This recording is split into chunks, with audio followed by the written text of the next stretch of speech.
investigating whether charges should be filed. Experts agree that getting an education pays off, but does it matter if that education is from a private or public school? Shari Olefson is a lawyer and the author of The Great American Do-Over, and she joins us this morning with some insight. Thanks for being here, because in tight economic times, some people who thought maybe a private school was in sight for a child may now be changing the thought process and thinking, oh no, Absolutely. is it really, will my child get the best education going to a public school versus private? Let's start with high schools. Sure. High school, private versus public. What's the difference? Is there an advantage to having a private education?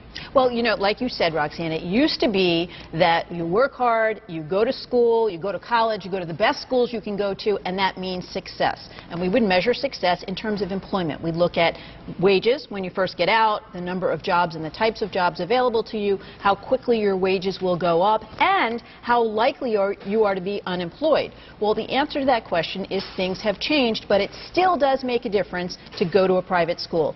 Originally, the question is finished high school versus finished college. We know college graduates always make more, 60% more over a lifetime. The question in terms of public versus private, on an average, private school graduates at the high school and college level end up making more money, they do better on national tests, they have better job opportunities, and in this economic time, even more important than the money you make, they're way less likely, two-thirds less likely to be unemployed.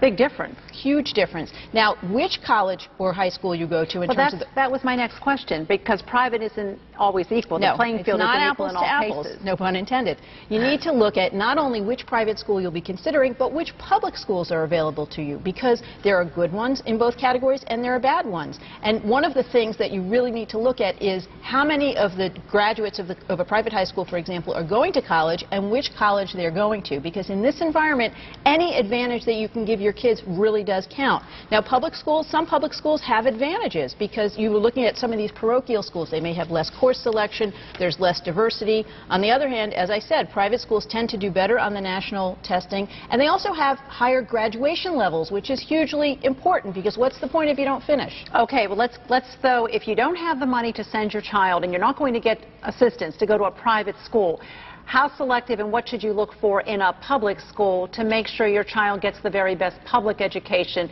out there? And we're almost out of time, so I guess we need to start. Let's just do colleges. Sure, sure. Again, you want to look at on a college level, you want to look at the job graduation rates. So how many of the kids are going right out of school and having jobs, what types of jobs, what types of salaries, and especially in this economy, we have a big problem with college graduates not being able to find employment. I mean, we saw what happened in Egypt when that was the case. Not let that happen here. All right, thank you for the insight. We appreciate it, Shari. Thank you so much. Let's go over to John and Glenn.